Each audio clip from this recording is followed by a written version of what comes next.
இங்கே இருந்தால் எங்கே இரு அடி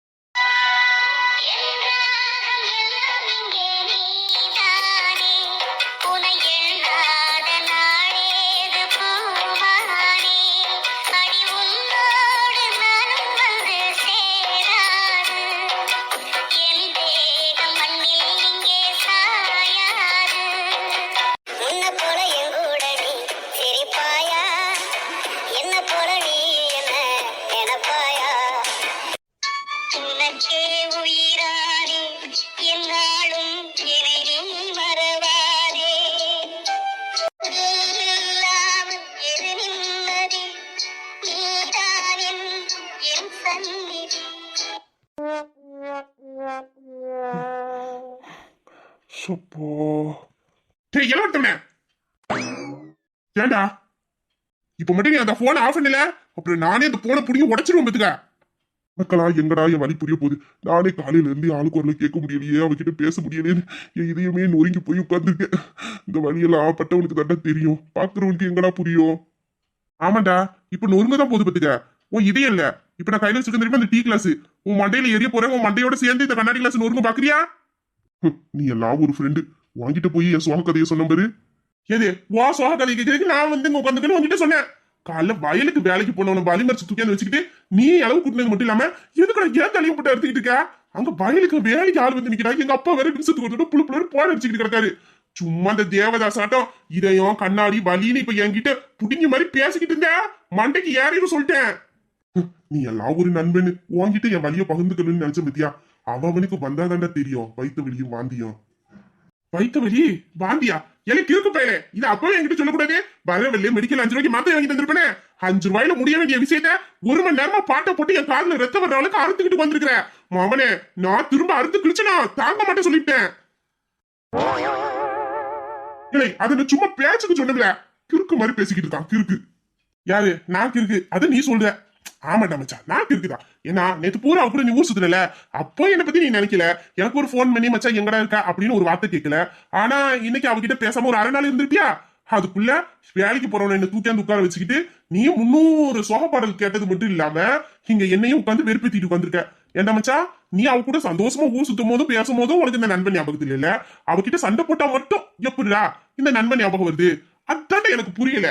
ஆளு கிடைக்கிற வரைக்கும் நண்பன் கூட அப்படியே ஒட்டி ஒராசி பின்னி பிசைஞ்சு இருந்துக்கிறீங்க. ஆனா உங்களுக்குன்னு ஒருத்தி கிடைக்கும் போது மட்டும் கரெக்டா கழட்டி விட்டுறீங்க. அதுவே அவ்வளவு உங்ககிட்ட பேசாம ஒரு 1 மணி நேரம் 2 மணி நேரம் இருந்துட்டான்னு நினைச்சுக்கோங்க. அப்பதான் என்னமோ நண்பன் மேல அப்படியே அக்கறையும் பாசமும் பொங்கி வழிகிற மாதிரி தூக்கியாந்து வேலைக்கு போறவங்க அப்படியே அமைக்கி கோழியாட்ட பிடிச்சாந்து வச்சுக்கிட்டு அவங்கிட்ட அப்படியே லிஸ்ட் கணக்குல பேச வேண்டியது. என் மனசு இப்படி என் மனசு அப்படி அப்படின்னு. ஏண்டா ஏன்னா இந்த கேவலமான புத்தி உங்களுக்குலாம்? என்னடா மச்சான் பொசுத்தர் இப்படி சொல்லிட்ட? என் வாழ்க்கையில எந்த நல்லது கெட்டது நடந்தாலும் அது என் உயிர் நண்பன். உனக்கு தெரியாம இருக்குமாடா? நம்ம என்ன அப்படியாடா பழகுறோம்? என் சந்தோஷத்துல மட்டும் இல்லடா, என் துக்கத்திலேயே நீ பகிர்ந்துக்கணும்டா. அப்பதான்டா நம்மளோட ஃப்ரெண்ட்ஷிப் இன்னும் ஸ்ட்ராங்கா இருக்கும். இலே இலே இந்த நடிப்பெல்லாம் என்கிட்ட காட்டாதுல, மூச்சில குத்திடுவேன் பத்துக்க. அது எப்படி சந்தோஷமா இருக்கும்போது மட்டும் எங்க ஞாபகம் வராதான், இவங்க சோகத்துல இருக்கும்போது மட்டும் எங்க மேல அப்படியே அன்பு பொத்துக்கிட்டு வந்துருமா? வேண்டாம்ல வெறி ஏத்தாத சொல்லிவிட்டேன்.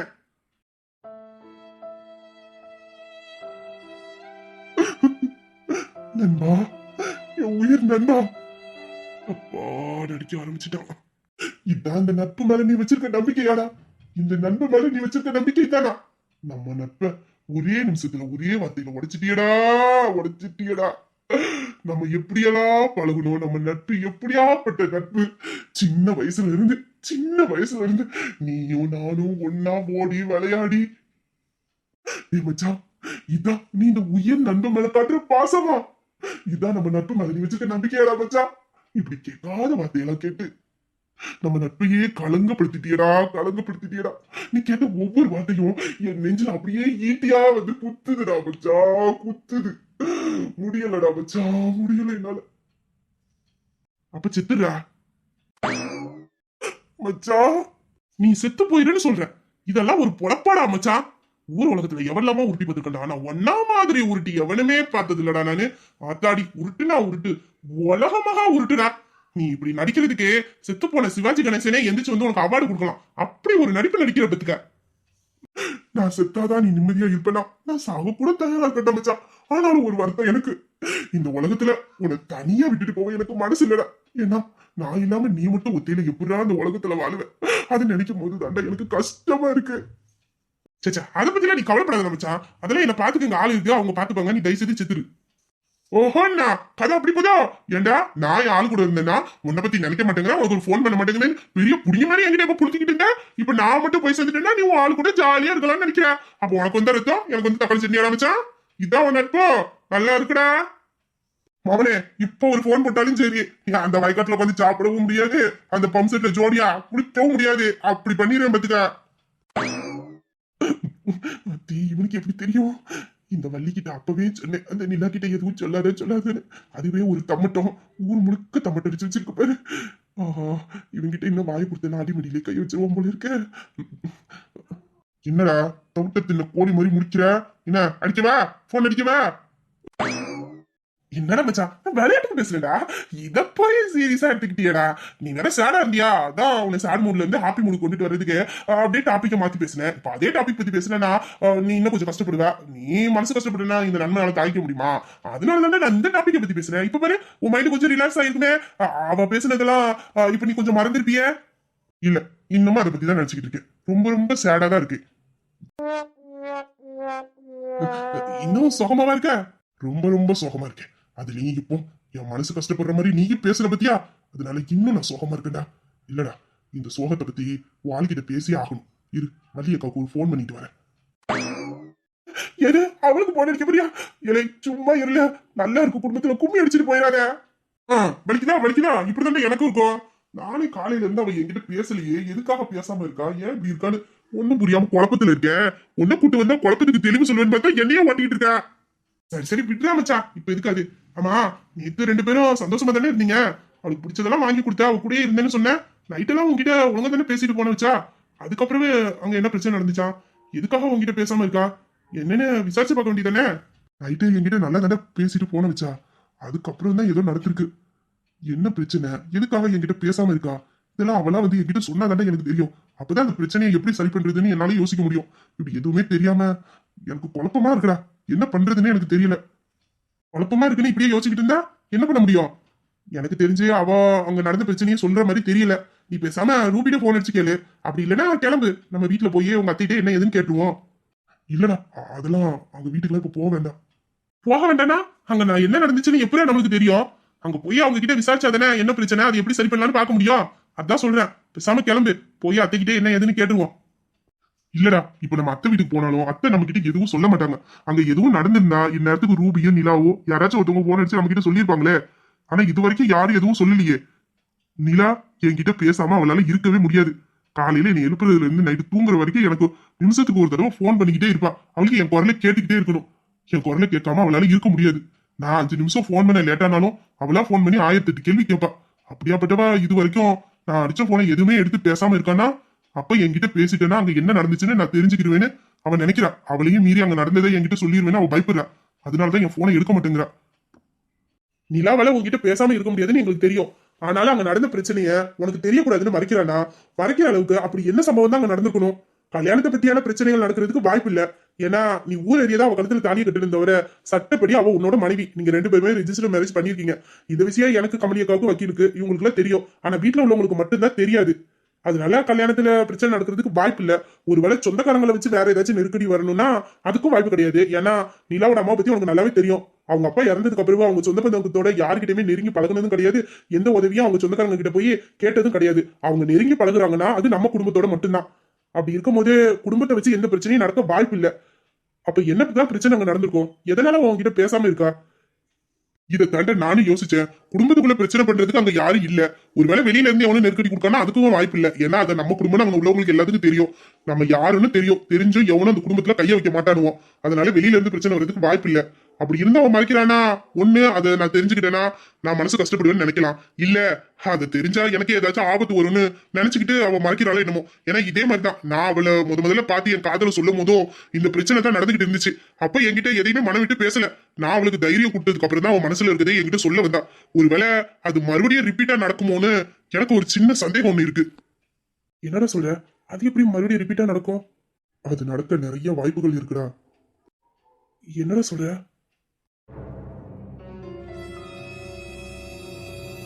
ஆரம்பத்துல நிலா அவ மனசுல இருக்கிறது என்கிட்ட சொல்லாம இருந்தானா அதுக்கு காரணம் அந்த லேகா. ஏன்னா அவதான் ஆளுங்களை வச்சு நிலாவை மிரட்டினது. எங்க என்கிட்ட அவ காதல சொன்னா என்ன கொன்றுவாங்களோ, எனக்கு ஏதாச்சும் ஆபத்து வந்துருமோன்னு நினைச்சு என்னை விட்டு அவ விலகி போனா. அப்புறம் தான் நான் அவளுக்கு தைரியம் கொடுத்து அவ மனசுல இருந்த காதலை வெளிப்படுத்தினேன். ஆனா இப்பவும் அதே மாதிரி நடக்கிற மாதிரி என் மனசுல தோணுது. மறுபடியும் அவ இந்த மாதிரி கேவலமான வேலை எதுவும் பாக்குறாளோன்னு எனக்கு தோணிக்கிட்டே இருக்குடா. அதான் அவ லண்டன்ல இருக்காளடா. அப்படி இருக்கும்போது ஏன் முதல்லயே அவ லண்டன்ல தான் இருந்தா, அங்க இருந்துகிட்டே தானே இந்த மாதிரி வேலையெல்லாம் பார்த்தா. ஆனா இப்ப அவ லண்டன்ல இல்ல. என்னடா சொல்ற? ஆமாண்டா, அவ இங்கதான் இருக்கா. என்ன பார்க்க இந்த சைட்டுக்கு வந்தா. என்னடா சொல்ற? அவ உன்னை பார்க்க இங்க வந்தாளா? ஆமாண்டா, கொஞ்ச நாளைக்கு முன்னாடி என்ன பார்க்க இங்க வந்தா. அவளை பார்த்த உடனே எனக்கு எரிச்சு பாரு கோவம். அதே இடத்துல அவளை கொண்டு போட்டுறான்னு தோணுச்சு. அவ எனக்கும் என் குடும்பத்துக்கும் பொண்ணு துரோகம் இருக்கே, அது எப்போதுமே நான் மறக்க மாட்டேன்டா. அக்காவாலதான் நான் எதுவும் பண்ண முடியாம போச்சு. அக்காவை என்ன பண்ணாலும் நீ எதுவும் பேசாத, அவளை எதுவும் பண்ணாதன்னு சொல்ல போய் தான் நான் பொறுமையா இருந்துட்டேன். இல்ல அதே இடத்துல அவளை கொண்டு புதைச்சிருப்பேன். அது இன்னும் திருந்தவே இல்லடா. திருந்தாத ஜென்மம் மறுபடியும் என்கிட்ட வந்து அப்படியே நடிப்புல நடிச்சுக்கிட்டு இருந்தா. இழிச்சமா ஏன் மறுபடியும் பின்னாடியே போயிருவான்னு நினைச்சுக்கிட்டு. இனிமேல் என்கிட்ட நடக்கும். எனக்கு என்னமோ அவ வந்ததும் நிலா இப்படி நடந்துக்கிறதுக்கு ஏதோ சம்மந்தம் இருக்கிற மாதிரி தான் தோணுது. இப்போ மட்டும் நிலா இப்படி இருக்கிறதுக்கு காரணம் அவ தானே எனக்கு தெரிஞ்சுச்சோ. அதுக்கப்புறம் இருக்கு அவளுக்கு. அப்படி ஏதாச்சும் நடக்கட்டும், அப்புறம் நான் அக்கா பேச்செல்லாம் கேட்க மாட்டேன். ஒரு ரேடியோ போட்டு தள்ளிடுவேன். அவளுக்கு சாவி என் கையில தான்டா. அவளுக்காக தானே காத்துக்கிட்டு இருந்தேன். வந்துட்டாளா? இனி எப்படி அவன் நிம்மதியா இருக்கான்னு நானும் பாக்குறேன். சரி சரி விடு. அது என்ன பிரச்சனைன்னு நம்மளே தெரிஞ்சுக்கலாம். தெரிஞ்சுக்கிட்டு என்ன பண்ணணுமோ அதை பண்ணிக்கலாம். ஏன்னா தெரிஞ்சுக்கணும்டா, கண்டிப்பா தெரிஞ்சுக்கணும். என்னால அவகிட்ட பேசாம இருக்க முடியலடா. எனக்கு அவன் ஞாபகமாவே இருக்கு. பைத்தியம் முடிச்சிடும் போல இருக்குடா. கவலைப்படாதடா, அதெல்லாம் சீக்கிரம் எல்லாம் சரியாயிடும். என்னால முடியலடா மச்சான். என்னோட கவலை எல்லாம் அவளை பத்தி தான். இப்ப கூட அவ என்ன பத்தி தான் யோசிச்சுட்டு இருப்பாளே தவிர வீட்டுல நடந்த பிரச்சனையை பத்தி நினைக்க மாட்டா. என்னால அவளை பார்க்காம பேசாம இருக்க முடியாதுன்னு அவனுக்கு தெரியும். எங்க நம்ம பேசாம இருக்கோமே, அவர் கஷ்டப்பட்டுக்கிட்டு இருப்பாரோ, நம்மள நினைச்சு அழுவாரோ வேதனைப்படுவாளோன்னு அவ அங்க வேதனைப்பட்டுக்கிட்டே இருப்பா. சாப்பிடாம தூங்காம என்ன நினைச்சு அழுதுகிட்டே இருப்பாடா. அவ அழுக என்னால தாங்கிக்க முடியாதுடா. என்னால கண்டிப்பா முடியாது அவளை அந்த நிலைமையில பார்க்க. என்னால முடியாதுடா மச்சான். எனக்கு அதை நினைச்சாதானே வேதனையா இருக்கு. எனக்கு புரியுதுடா மச்சான். ஆனா என்ன பண்ண முடியும்? அங்க என்ன பிரச்சனைன்னு தெரிஞ்சாதானடா நம்ம அதுக்கு ஏதாச்சும் வழி பண்ண முடியும். இல்லனா எனக்கும் கஷ்டமா தான் இருக்கு உன்னையும் அவளையும் இப்படி பார்க்க. அதுவும் நீ இப்படி இருக்கிறத என்னால பார்க்கவும் முடியாது. எனக்கு வேதனையா தான் இருக்கு. என்ன பண்ண சொல்ற? எல்லாத்தையும் அனுபவிச்சுதான் ஆகணும். ஒன்னே இல்ல, விடு, சரியாயிடும். அவன் என்ன நினைச்சு ரொம்ப கவலைப்படுவாளா? அவன் என்ன பார்க்காம இருக்க மாட்டான். எவ்வளவு நேரம் ஆனாலும் சரி வீட்டுக்கு வந்தாச்சு என்ன ஒரு வாட்டி பார்த்துட்டு போங்கன்னு சொல்லுவா. இல்லைன்னா என்ன தேடி வீட்டுக்கே வந்துருவாடா. ஆனா இப்போ என்ன பார்க்காம பேசாம எத்தனை நாளைக்குடா அவளால இருக்க முடியும்? என்னாலையும் முடியாது, அவளாலையும் முடியாதுடா. இப்ப அவ எவ்வளவு வலிகளோட இருப்பா, எவ்வளவு வேதனை அனுபவிச்சுக்கிட்டு இருப்பா. அழுதுகிட்டே கிடப்பாடா. எனக்கு அதை நினைக்கும் போது என் நெஞ்சே வெடிக்கிற மாதிரி இருக்குதுடா. என் நெஞ்சே வெடிக்கிறாப்புல இருக்கு. டே அழுவாதடா. உன்னை என்னால இப்படி பார்க்க முடியாது. எனக்கு கஷ்டமா இருக்கு. அழுவாத. ஐயோ, இவன் என்ன இப்படி பண்ணிக்கிட்டு இருக்கான்? இவன் மனசு உடைஞ்சு போனா நான் என்னால தாங்கிக்க முடியாது. இப்ப என்ன பண்ண? என்ன பண்ண? டே டே, நான் உன்கிட்ட ஒரு விஷயம் சொல்றேன். அத பண்ணு. அவ அழுவ மாட்டா. என்னடா என்ன பண்ணணும்? அவ கண்டிப்பா உன்னை நேர்ல பார்க்க வரமாட்டா. போன்லயும் பேச மாட்டா. நீ போன் பண்ணாலும் எடுக்க மாட்டா. ஆனா நீ மெசேஜ் பண்ணா அவ பார்த்து தானே ஆகணும். உன் மெசேஜ அவ பாப்பால, ரிப்ளை தானே பண்ண மாட்டா. வேணா ஒண்ணு செய், நான் சொல்றத அப்படியே அவளுக்கு வாய்ஸ் மெசேஜ் போட்டு விடு. அதுக்கப்புறவே அவ கண்டிப்பா அழுவ மாட்டா. என்னடா சொல்ற? ஆமாண்டா, நான் சொல்றது அப்படியே அவளுக்கு ஒரு வாய்ஸ் மெசேஜ் போடு. அந்த மெசேஜ் அவ கண்டிப்பா கேட்பா. அதுக்கப்புறவே நீ இங்க வருத்தப்பட்டு இருக்கன்னு நினைச்சு அவ அங்க கவலைப்படவும் மாட்டா. பிரச்சனையை நினைச்சு பயப்படவும் மாட்டா. தைரியமா இருப்பா. சீக்கிரத்துல 2 பேரும் பேசிப்பீங்க, பாத்துப்பீங்க. நான் சொல்றதை மட்டும் அப்படியே செய், அது போதும். சரிடா, சரி, நான் சொல்றது அப்படியே செய்ய. நீ முதல்ல அழுவே நிப்பாட்டு. சரிடா. எந்த ஒரு பிரச்சனையா இருந்தாலும் உன் நண்பன் நான் இருக்கேன். நான் இருக்கிற வரைக்கும் நீ எதுக்கும் கலந்து கூடாது, புரியுதா? சரிடா.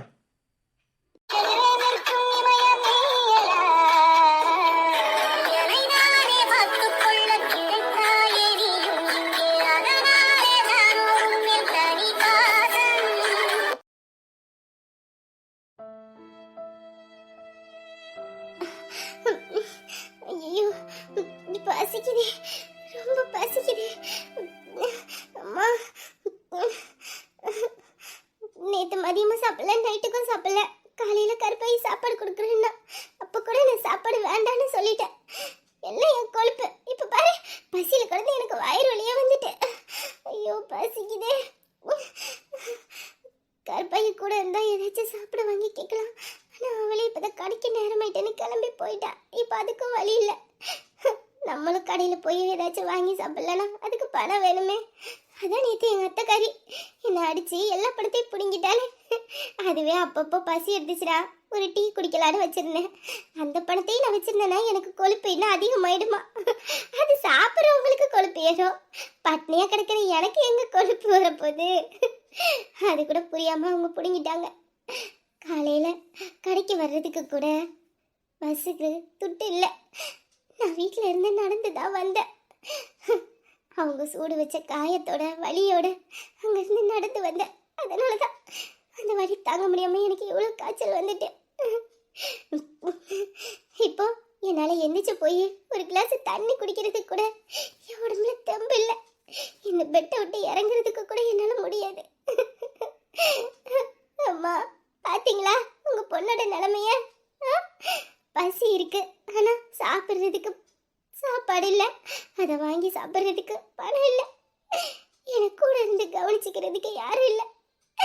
நான் இப்போ கஷ்டத்துலேயும் பிரச்சனையிலையும் இருக்கும்போது எனக்கு நான் ஆறுதலாக இந்த உலகத்தில் எந்த ஜீவனும் இல்லைல்ல. உங்கள் பொண்ணோட நிலைமை பார்த்தீங்களா?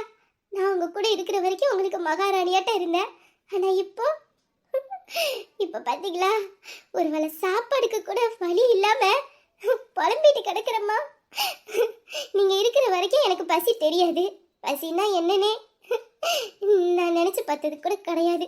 ஆனால் நீங்கள் என்னை விட்டு போனதும் இந்த சாப்பாடுக்காக நான் எவ்வளோ கஷ்டப்படுறேன். ஒரு நாள் கூட நான் நிம்மதியாக சாப்பிட்டதே இல்லைம்மா. எத்தனையோ நாள் பசியில் தண்ணியை குடிச்சிட்டு வெறும் வயிற்றுல ஈர தண்ணியை போட்டுட்டு தூங்கியிருக்கேன். சில நேரத்தில் பசி மயக்கத்தில் மயக்கம் போட்டு விழுந்துருவோம்மா.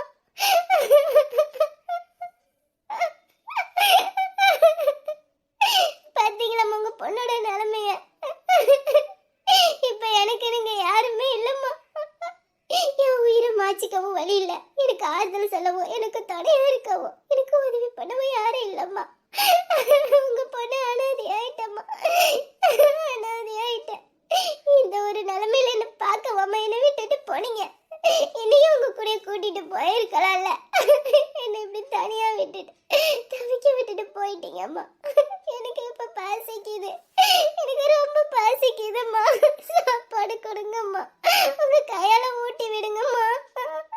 அம்மா, உங்க கையால ஊட்டி விடுங்க.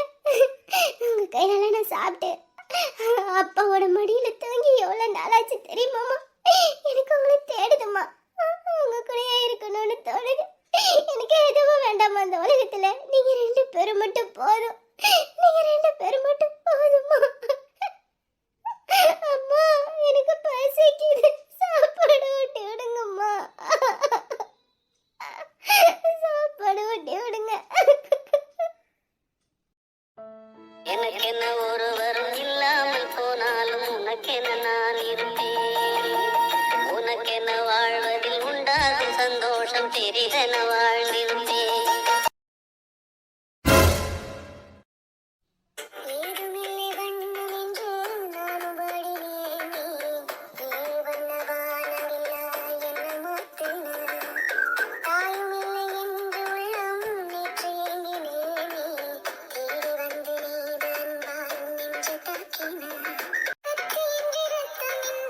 காயப்பட்டவள் உன் கண்கள் செய்தவை தீர்த்தால் நன்மையடை.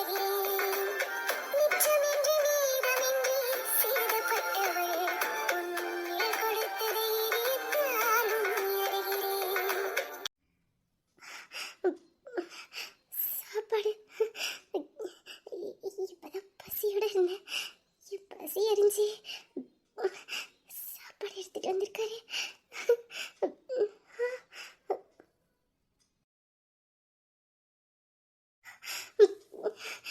இல்ல, வேண்டாம். அவர் எத்தனையோ தடவை என்ன தேடி வந்தார். அவர் மனசுல இருக்க காதலை எனக்கு புரிய வச்சார். ஆனா நான் அதை புரிஞ்சுக்கிட்டோம். அவர் வேண்டான்னு வெறுத்தேன். அவரை திட்டுன, கோவப்பட்டேன். அவர் எனக்கு அன்பு தானே கொடுக்குறேன்னு சொன்னாரு. என்னை பாசமா பாத்துக்கிறேன்னு சொன்னாரு. என்னை கல்யாணம் பண்ணிக்கிட்டு என் கூட சேர்ந்து வாழணும்னு ஆசைப்பட்டாரு. ஆனா அவர் சொன்னது எதுவுமே நான் காதுல வாங்கிக்காம அவருக்கு நான் மேலும் மேலும் கஷ்டத்தை தான் கொடுத்தேன். அவரை வேதனைப்படுத்தினேன். அவர் காதல் வேண்டான்னு தூக்கி எறிஞ்சேன். மனசுக்குள்ள அவர் மேல காதல் இருந்தாலும் நான் அவரை நேர்ல பார்க்கும்போது நான் வெறுப்பை மட்டும்தான் காட்டினேன். அப்பெல்லாம் வெறுப்பை காமிச்சிட்டேன். இப்போ இவர் சாப்பாடோட வந்து நிற்காரு. இவர்கிட்ட இப்போ நான் பசிக்குது சாப்பாடு தாங்கன்னு கேட்டேன்னா அதை விட அசிங்கம் எனக்கு எதுவும் இல்லை. வேண்டாம், அவரை நான் ரொம்ப கஷ்டப்படுத்திட்டேன். பரவாயில்ல, பசிதானே தாங்கிக்கலாம். வேண்டாம், எனக்கு வேண்டாம். என்னாச்சுடி, இதுக்கு எப்படி முடிக்கிற? இல்லை, ஒன்றும் இல்லை. சரி, இப்போ உடம்பு எப்படி இருக்கு? பரவாயில்லையா? காய்ச்சல்லாம் குறைஞ்சிருக்கா? ரொம்ப டயர்டா இருக்கு நீ. இப்போ ட்ரிப்பு ஏத்துனதுக்கு அப்புறமே எப்படி இருக்கு? அப்புறம் காலைல பட்ட அந்த காயம் அது இப்போ வலிக்குதா? வலிச்சா சொல்லு, நான் இப்பவே நர்ஸை கூட்டு வந்து உனக்கு இன்ஜெக்ஷன் இல்லைன்னா டேப்லெட் கொடுக்க சொல்றேன். டாக்டர் சொல்லிட்டு தான் போனாரு. அந்த வலி மறுபடியும் இருந்துகிட்டே இருந்துச்சுன்னா உனக்கு ஃபீவர் குறையாதுன்னு. அதனால வலிச்சதுன்னா சொல்லு, அவங்க கிட்ட சொல்லி ஏதாச்சும் டேப்லெட் கொடுக்க சொல்றேன். இன்ஜெக்ஷன்லாம் வேண்டாம், வலிக்கும். அதனால டேப்லெட் ஏதாச்சும் கொடுக்க சொல்றேன். ஏன்னா இப்போ வலி பரவாயில்ல. டயர்டாவா இருக்கிற? நல்லதா இருக்கேன். இப்போ முன்ன இருந்ததை விட பரவாயில்ல. ஃபீவரும் குறைஞ்சிருக்கு. வலி எடுக்கல. காயத்துல மருந்து போட்டிருக்காங்களே, அதனால வலி இல்லை. வலி எடுத்தா சொல்றேன். நல்லதா இருக்கேன். டயர்லாம் இல்லை, நல்லதா இருக்கேன். இப்போதைக்கு நல்லா இருக்க. மறுபடியும் ஏதாச்சும் உடம்பு முடியலன்னா உடனே சொல்லிடு. நர்ஸ் வெளியில தான் இருக்காங்க. நான் உங்ககிட்ட சொல்லிட்டு தான் வந்திருக்கேன். அவசரம்னா நான் உடனே கூப்பிடுவேன், வந்துருங்கன்னு. அவங்களும் எமர்ஜென்சினா கூப்பிடுங்கன்னு சொல்லியிருக்காங்க.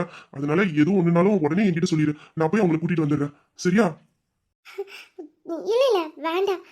நல்லதா இருக்கேன். அப்படி ஏதாச்சும் ஒன்றுனா நான் சொல்றேன். சரி.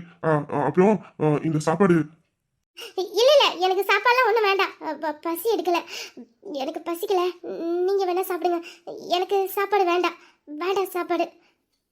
என்ன சொல்லுக்கு? சாப்பிடுறியான்னு நான் கேட்கறதுக்கு முன்னாடியே எனக்கு பசி இல்லை அப்படின்னு சொல்றான். அப்போ இவ்வளவு நேரம் பசியில ஏறி இருந்தா ஒரு வார்த்தை கூப்பிட்டுருக்கலாம்ல. ஏன்டி உனக்கு இவ்வளவு பிடிவாதம்? இப்போ கூட சாப்பாடு வாங்கி சாப்பிடணும்னு தோணுதான்னு பாரு. இப்போ கையாலலாம் நான் ஏன் வாங்கி சாப்பிடணுங்கிற கொழுப்பு. தூங்குறு பிடிச்சவா. பசியோட இருப்பாளேன்னு சாப்பாடு கொடுத்துட்டு வந்தா வேண்டாமா? அதான் பசிக்குதுன்னு தெரியல இல்ல, வாங்கி சாப்பிட வேண்டியதானே? ஏன் நான் கொடுத்தவ வாங்கி சாப்பிட மாட்டாளா? ரொம்ப பண்ற. பாவம், பச்சை பிள்ளை பால் கலந்த மாதிரி பசியில கொண்டு இப்படி தவிக்கிறா. உனக்கு இந்த நிலைமை இந்த மகாராணியாட்ட வச்சு பார்க்கணும்னு நான் ஆசைப்பட்டுக்கிட்டு இருக்கேன்டி. உனக்கு பிடிச்சதெல்லாம் வாங்கி கொடுத்து உன்னை சந்தோஷப்படுத்தணும்னு நான் நினைச்சுக்கிட்டு இருக்கேன். ஆனா நீ இவ்வளவு கஷ்டத்தையும் வழியா அனுபவிச்சுக்கிட்டே இருந்திருக்கேடி. இந்த நிலைமைக்கு ஆளாக்குறவங்க யாராச்சும் கொள்ள மாட்டுனாங்க. ஐயோ, பசியில இருந்திருக்காரு. இப்ப நான் கொடுத்தேன்னா இவ சாப்பிட மாட்டான். பெரிய இது மாதிரி பேசுவான். எப்படி இவளை சாப்பிட வைக்க? நீங்க சாப்பிடுங்க. எதுக்கு சாப்பாடு கையில வச்சுக்கிட்டே இருக்கீங்க? சாப்பாடு காக்க வைக்க கூடாது. அதே நேரம் பசியோட என்ன உடனே சாப்பிட்டுணும். பசியெல்லாம் தாங்கிக்க கூடாது, சாப்பிட்டுணும். சாப்பாடு வேஸ்ட் பண்ணக்கூடாது, சாப்பிட்டுங்க. இது கிடைக்காம எவ்வளவு பேர் கஷ்டப்படுறாங்க. பசி எடுக்குது, சாப்பிடுங்க. வேஸ்ட் பண்ணிடாதீங்க, நீங்க சாப்பிடுங்க.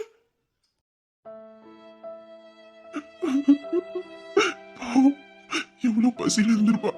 பசிக்குதுன்னு வாயை திறந்து சொல்றாரு பாரு. கஷ்டமா இருக்குடி. ஏனே என் கையில நீ வாங்கி சாப்பிட மாட்டியா? எனக்கு உரிமை இல்லையா? உரிமையா என்கிட்ட கேட்க வேண்டியதானடி? எனக்கு சாப்பாடு விட்டு விடுங்க, பசிக்குது, என்ன பாத்துக்காங்க உரிமையா கேட்க வேண்டியதானடி? உனக்கு என்கிட்ட எல்லா உரிமையும் இருக்குடி, எல்லா உரிமையும் இருக்கு. ஏனே அது உனக்கு புரிய மாட்டேங்குது? உன்னை இந்த நிலைமையில என்னால பார்க்க முடியலடி. மடியில தூக்கி வச்சு சோறு ஊட்டி என் நெஞ்சில சாச்சு ஒரு குழந்தை மாதிரி தூங்க வைக்கணும்னு எனக்கு ஆசையா இருக்குடி. எனக்கு ஆசையா இருக்கு. எப்படி என்ன புரிஞ்சுப்ப? உனக்கு எவ்வளவு எப்படி நம்பிக்கை வரும்? இல்ல, இவன் இப்படியே பண்ணிட்டு இருந்தா சாப்பிட மாட்டான். இவளை எப்படி சாப்பிட வைக்கணும்னு எனக்கு தெரியும். பாரு, இப்போ நீ நான் வாங்கி எப்படி சாப்பிடுறேன்னு மட்டும் பாரு. சாப்பிடுங்க. சாப்பாடு காக்க வைக்காதீங்க, சாப்பிடுங்க. பசிக்குது. சாப்பாடு இருந்து என்னால சாப்பிட முடியல. பசிக்குது. சாப்பாடுனா இது சாப்பாடு என்ன டேஸ்டா இருக்குது.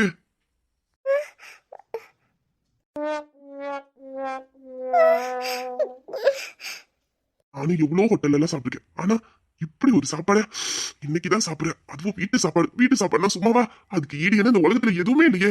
அமிர்தம், தேன் அமிர்தமா இருக்கு. வாயில வச்ச உடனே அப்படியே டேஸ்ட் நாக்குல அப்படியே ஒட்டிக்குதுன்னா பாத்துக்கங்க, அந்த அளவுக்கு சூப்பரா இருக்கு சாப்பாடு. அப்ப இந்த சாப்பாடு எனக்கு இல்லையா? அவரு சாப்பிடுறதுக்கு தான் எடுத்துட்டு வந்திருக்காரு. இது தெரியாம எனக்கு சாப்பாடு வேண்டான்னு வேற சொல்லிட்டேனே, அசிங்கமா போச்சு. பாரு எப்படி பார்க்க வச்சு சாப்பிட்டுட்டு இருக்காருன்னு. என்ன உன்னை பார்க்க வச்சு நான் சாப்பிட்டு இருக்கேன்னு நினைக்கிறியா? இந்த சாப்பாடு உனக்கு தான் எடுத்துட்டு வந்தேன். நேத்துல இருந்து நீ சாப்பிடல, இப்பவும் சாப்பிடல. அப்ப எவ்வளவு பசியில இருந்திருப்ப. அதான் உனக்கு பசிக்குமேனு சாப்பாடு எடுத்து வந்தேன். நீ டக்குன்னு வேண்டான்னு சொல்லிட்ட. அது மட்டும் இல்லாம சாப்பாடு வேஸ்ட் பண்ணக்கூடாதுன்னு சொன்னியா? அதான் எனக்கே நார்மலா சாப்பாடு வேஸ்ட் பண்றது பிடிக்காது. ஏன்னா இதுக்கு தானே நம்ம கஷ்டப்பட்டு உழைக்கிறோம். அப்படி இருக்கும்போது சாப்பாடு வேஸ்ட் பண்றது தப்பு இல்ல. அதான் கீழே போட மனசு இல்லாம நானே உட்காந்து சாப்பிட்டுக்கிட்டு இருக்கேன். ஆனாலும் இன்னைக்கு சாப்பாடு வேற லெவலு, செம்ம டேஸ்டா இருக்குன்னா பாத்துக்கங்க. ஏன்னா உனக்கு சாப்பாடு வேண்டாம்ல, அதனாலதான் நான் சாப்பிடுறேன். உனக்கு வேணும்னா சொல்லு, தந்துடுறேன். அதெல்லாம் எனக்கு ஒன்றும் பசிக்கல. எனக்கு ஒன்றும் சாப்பாடு வேண்டாம். அப்படி பசிச்சா எப்படி சாப்பாடு வாங்கி சாப்பிடணும்னு எனக்கு தெரியும். இது உங்க வீட்டு சாப்பாடு, அதை நீங்களே சாப்பிடுங்க. எனக்கு ஒன்றும் தேவையில்ல. ஐயோ பசிக்குதே. ஏன்னா எனக்கு எடுத்துட்டு வந்தேன்னு சொன்னாரு. கூட 2 தடவை சாப்பிடுறியான்னு கேட்டேன். என்னவா அப்படியே வாயில இருக்க முத்தெல்லாம் உதிர்ந்துருமாமா. என்ன வெறுப்பேத்துக்கணும்னே இப்படி பண்ணிக்கிட்டு இருக்காரு. காதலிக்கும் போது மட்டும் நான் வேண்டாம் வேண்டாம்னு சொன்னேன். மறுபடியும் வந்து நான் உன்னை விரும்புறேன், உன்னை நேசிக்கிறேன், உன்னை அப்படி பத்துக்கிறேன் இப்படி பத்துக்கிறேன்னு விடாம தொல்லை பண்ணாரு. சாப்பாடு விஷயத்துல நான் ஒரு வார்த்தை வேண்டான்னு சொல்லிட்டேனா, அதுக்குன்னு சாப்பாடு என் கண்ணு முன்னாடியே உட்காந்து உச்சி கொட்டி சாப்பிடுவாராமா. எல்லாம் வீம்புக்கு பண்றாரு. இல்ல நான் அவரை லவ் பண்ண மாட்டேன்னு சொல்லிட்டேன்ல, அதுக்கு பழி வாங்குறதுக்கு தான் இப்படி எல்லாம் என் கண்ணு முன்னாடி உட்காந்து பண்ணிக்கிட்டு இருக்காரு. பண்ணுங்க, எனக்குன்னு ஒரு டைம் கிடைக்காமல இருக்கும், அப்ப பாத்துக்கிறேன். தெரியும்டி, உன் மனசுக்குள்ள நீ என்ன நினைச்சுக்கிட்டு இருக்கனே எனக்கு நல்லா தெரியும். லவ் பண்ணும் போது மட்டும் வேண்டாம் வேண்டாம்னு சொல்லும் போதெல்லாம் திரும்ப வந்தாரு. இப்ப சாப்பாடுங்கும் போது ஒரே ஒரு தடவை கேட்டு அப்படியே விட்டுட்டாரு. மறுபடியும் கேட்டானமா. அப்படிதானே மனசுக்குள்ள நினைக்கிறேன். கெஞ்ச மாட்டேன், இனிமேலே கெஞ்ச மாட்டேன். உன்கிட்ட கெஞ்ச வேண்டிய டைம் எல்லாம் முடிஞ்சு போச்சு. ஆனாலும் சொல்றேன்டி, உனக்கு இவ்வளவு திமுறை தெனாவட்டே இருக்கக்கூடாது. என்கிட்டே உன் வேலையை கட்டுற பாக்குறேன்டி. எவ்வளவு நேரத்துக்கு நீ இப்படி வீம்பு பிடிச்சிக்கிட்டு இப்படியே கிடக்குறேன்னு நானும் பாக்குறேன். என்ன என்னைய பாத்துக்கிட்டு இருக்கீங்க? ஒரு பொண்ணுக்கு தெனாவட்டு திமுறை இருக்கலாம்டி, ஆனா ஏக்கர் கணக்குல எல்லாம் இருக்கக்கூடாது. கீழே விழுந்தாலும் மீசையில மண் ஓட்டலன்னு தெரியற. பாக்குறேன் எவ்வளவு நேரத்துக்கு இப்படி நீ வீம்பு பிடிச்சிக்கிட்டு கிடக்குறேன்னு நானும் பாக்குறேன். ஆமா, நான் அப்படிதான் வீம்பு பிடிப்பேன். நீங்க சொன்ன மாதிரி எனக்கு திமிரு தெனாவட்டு அதிகம் தான். நான் யாருக்கு பயப்படணும்? நான் யார்கிட்டயும் கை நீட்டி நிக்கலையே, யார்கிட்டயும் அதை கொடுங்க இது கொடுங்கன்னு கேட்கலையே. என்னோட உழைப்புல தான் நான் சாப்பிட்டுக்கிட்டு இருக்கேன். எனக்கு என்ன தேவையோ அதை என் உழைப்புல நான் சம்பாதிக்கிற பணத்துல வாங்கிக்கிடுவேன். யாரும் எனக்கு வாங்கி தரணும், என்னை பாத்துக்கணும்னு அவசியம் கிடையாது. இது நாள் வரைக்கும் நான் தனியா தான் வாழ்ந்தேன். இதுக்கப்புறமும் நான் தனியாவே வாழ்ந்துக்கிடுவேன், தனியாவே என்ன பாத்துக்கிடுவேன். யாரும் என்ன பாத்துக்கணும் கவனிச்சுக்கணும்னு எந்த அவசியமும் இல்ல. அப்புறம் இந்த சாப்பாடு நீங்க சம்பாதிச்சது. நீங்க சம்பாதிச்ச பணத்தை வச்சு நீங்க வாங்கி சாப்பிடுறீங்க. இது எனக்கு வேணும்னு நான் கேட்கவும் மாட்டேன், நீங்க எனக்கு தரணும்னு அவசியம் இல்ல. நான் சம்பாதிக்கிற துட்டுல எனக்கு எப்படி சாப்பாடு வாங்கி சாப்பிடணும்னு எனக்கு தெரியும். அப்படி சாப்பிட்டுக்கிடுவேன். இந்த சாப்பாடு உங்களோடதே, நீங்க சாப்பிடுங்க. அப்பா போதுண்டி, மூச்சு விடு. உடம்புல தெம்பு இல்லைனாலும் வாய் பேசுறதுல குறைச்ச இல்ல பத்துக்க. மூச்சு விடாம பேசுற. இப்ப என்ன உனக்கு பசிக்கல, இந்த சாப்பாடு வேண்டாம் அவ்வளவுதானே, விட்டுரு. நானே சாப்பிட்டுக்கிறேன். நான் எதுவும் கேட்கல, போதுமா? கேட்காதீங்க. நான் உங்ககிட்ட என்ன பத்தி கேளுங்க, என்ன நினைங்க, என்ன பாத்துக்கோங்கன்னு ஒண்ணு சொல்லலையே. நீங்க எதுவும் பண்ண வேண்டாம். என்ன பத்தி நினைக்க நீங்க யாரு? உங்களுக்கு எனக்கு நடுவுல என்ன இருக்கு? ஒண்ணுமே இல்ல. எனக்கு உடம்பு சரியில்லை, அதனால என்ன ஆஸ்பத்திரியில கொண்டு வந்து சேர்த்திருக்கீங்க, அவ்வளவுதான். அதனாலதான் நான் உங்ககிட்ட இவ்வளவு பொறுமையா பேசியிருக்கேன். மத்தபடி நீங்க என்ன பாத்துக்கணும், எனக்கு ஆசையா சோறு ஊட்டி விடணும், என்ன தாளாட்டணும், என் கூடயே இருக்கணும், என் மேல அன்பு காட்டணும்னு நான் எதையுமே நினைக்கல. யாரும் என் மேல அன்பு காட்ட வேண்டாம், என்ன பாத்துக்கவும் வேண்டாம். அவங்கவுங்க வேலையை அவங்கவுங்க பாத்துக்கிட்டு இருக்கட்டும். என்னை இப்படியே விட்டுருங்க. நான் பேசாம நான் உண்டு என் வேலை உண்டுன்னு இருந்துக்கிறேன். போங்க. யாரும் இதை பத்தி எதுவும் கவலைப்பட வேண்டாம். கவலைப்படணும்னு அவசியமும் இல்லை. யாரும் என் மேல அன்பு காட்ட வேண்டாம், யாரும் பாசம் காட்ட வேண்டாம். எனக்குன்னு யாரும் வேண்டாம், என்ன பாத்துக்க வேண்டாம். போங்க.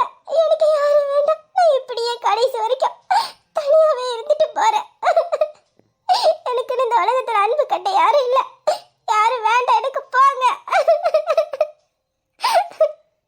அடி என் பொண்டாட்டி.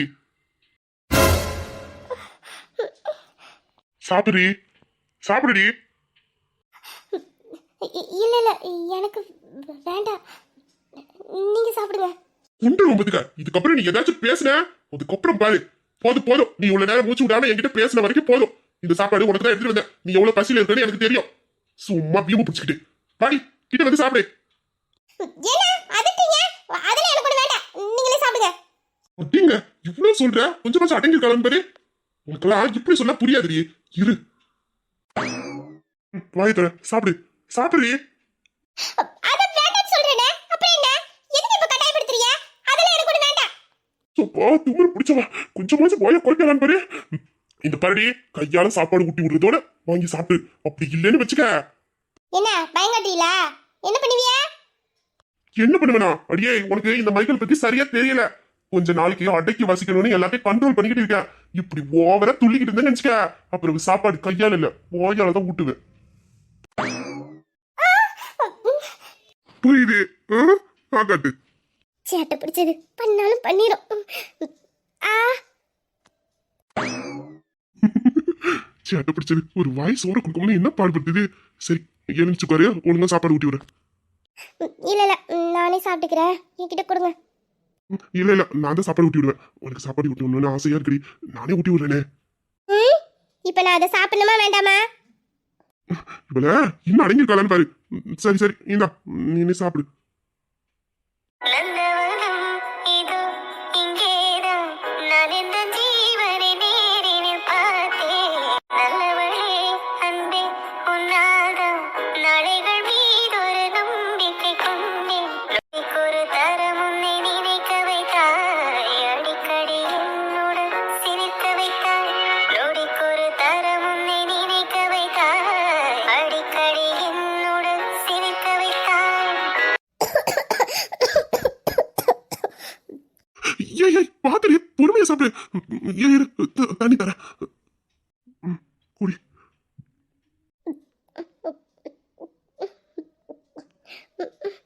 போதும். இரு தலையை தட்டி விடுற. சரி இப்ப சாப்பிடு.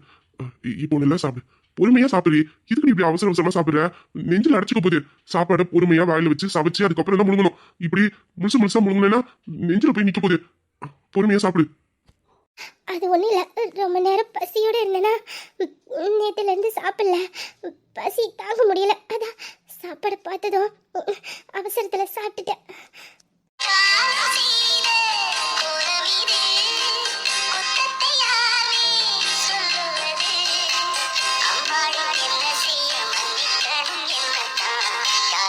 சொல்லி அழுவேன்.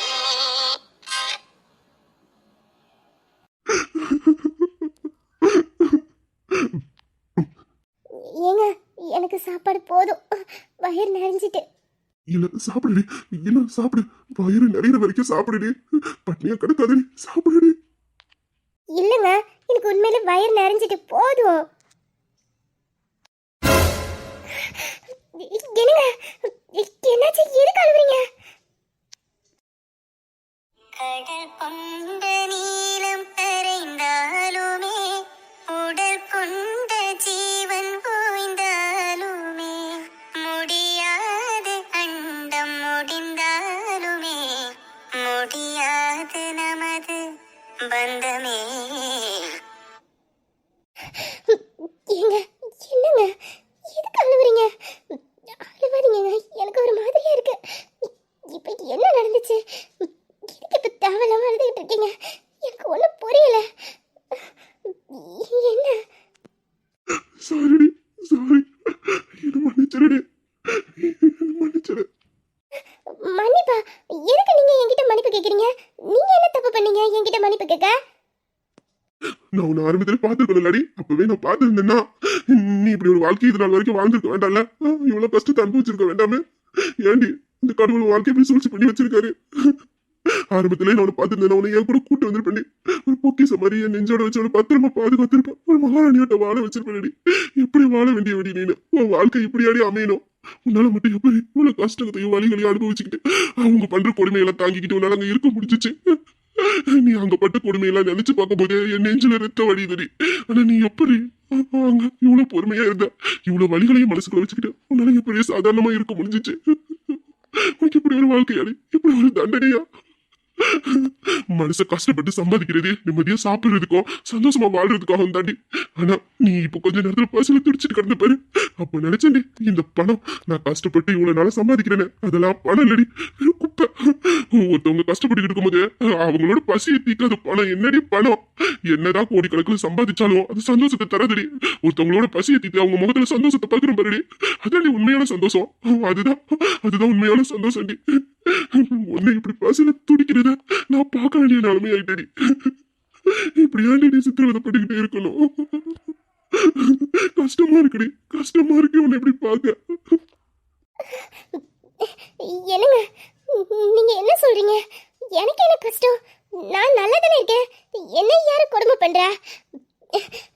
எனக்கு புரியல. என்ன சொல்றீங்க?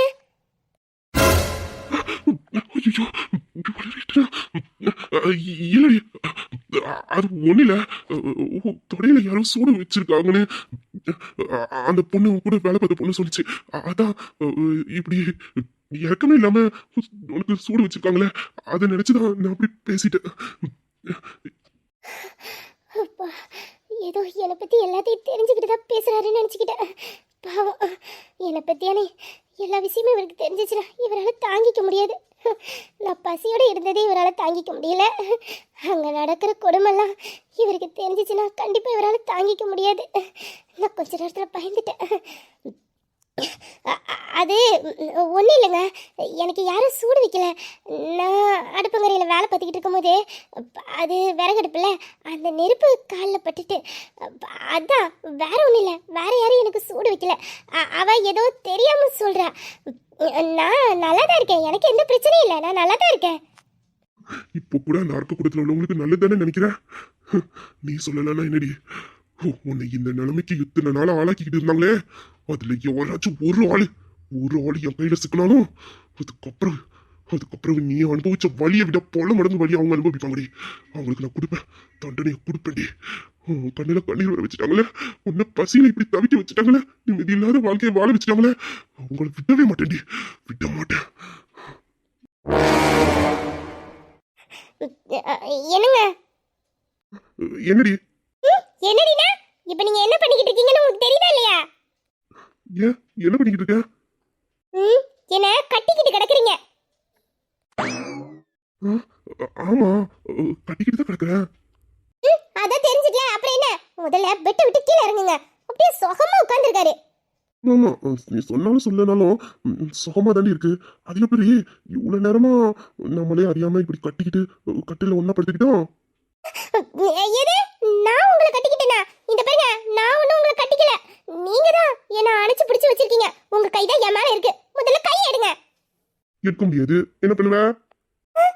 என்ன பண்ணுவனா? ஒழுங்கு மரியாதையா கை எடுத்துட்டு தள்ளி போய் நின்றுங்க. இல்லன்னு நினைச்சுக்கோங்க, அப்புறம் நான் என்ன பண்ணுவேனே தெரியாது. என்ன பயமா விட்டு போச்சு போல? ஆமாமா, இவங்க பெரிய சொன்னாக்கா இவங்களை பார்த்துட்டு இத்தனால நான் பயந்து நடுங்கி போய் நின்னேன். அடியே எலி குஞ்சு ஓவரா பேசுனேன்னு வச்சுக்க, அப்புறம் அவ்வளவுதான், கைக்கு நடுவுல தான் இருக்கிறேன், இறுக்கி நசிட்டு போடுவேன்.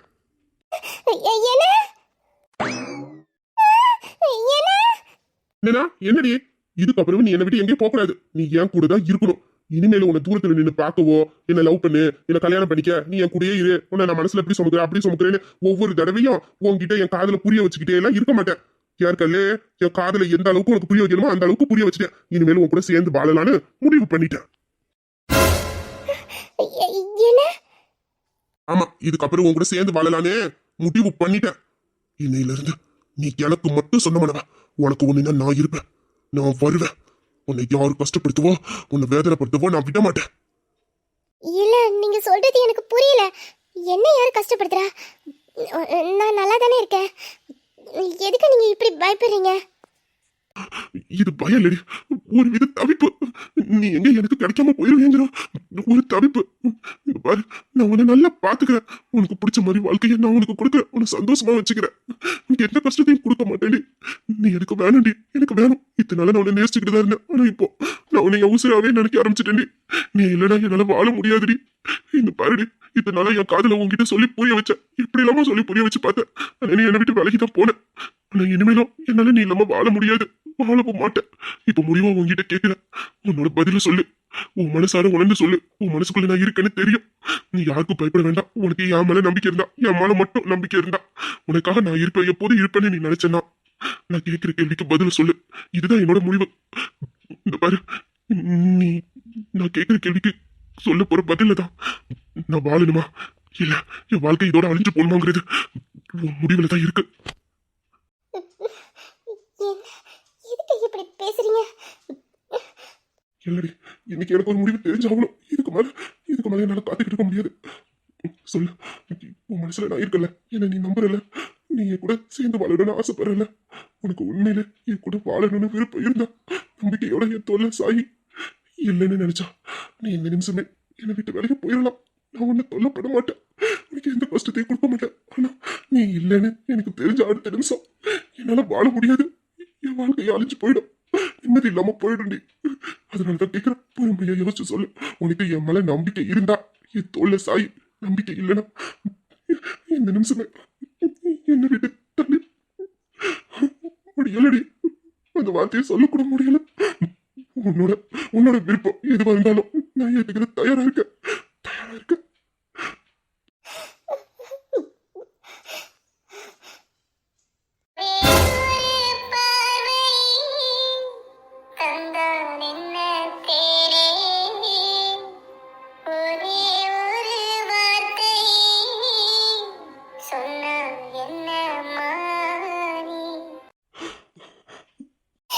எனக்கும் உங்களை பிடிக்கும், ரொம்ப ரொம்ப பிடிக்கும். என்னால நீங்க இல்லாம வாழ முடியாது. நீங்க ஒவ்வொரு தடையும் உங்களோட காதலை என்கிட்ட புரிய வைக்கும் போதெல்லாம் உங்களோட காதல் என் மனசுக்குள்ள அதிகமாகிக்கிட்டு தான் இருக்குமே தவிர குறையல. நீங்க எப்போ என்ன பிடிச்சிருக்குன்னு சொன்னீங்களோ அப்பவே நான் உங்களை நேசிக்க ஆரம்பிச்சிட்டேன்.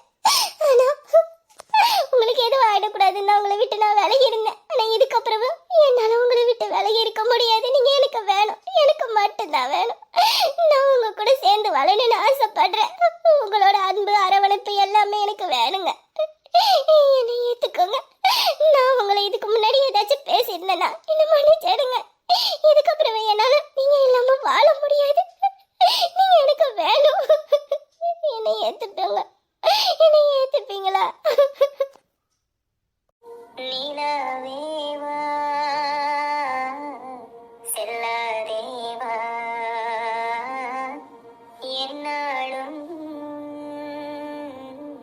பொன்வாரம் நான். I love you, Dipuleti. I love you. I love you. I love you. I love you, Dipuleti.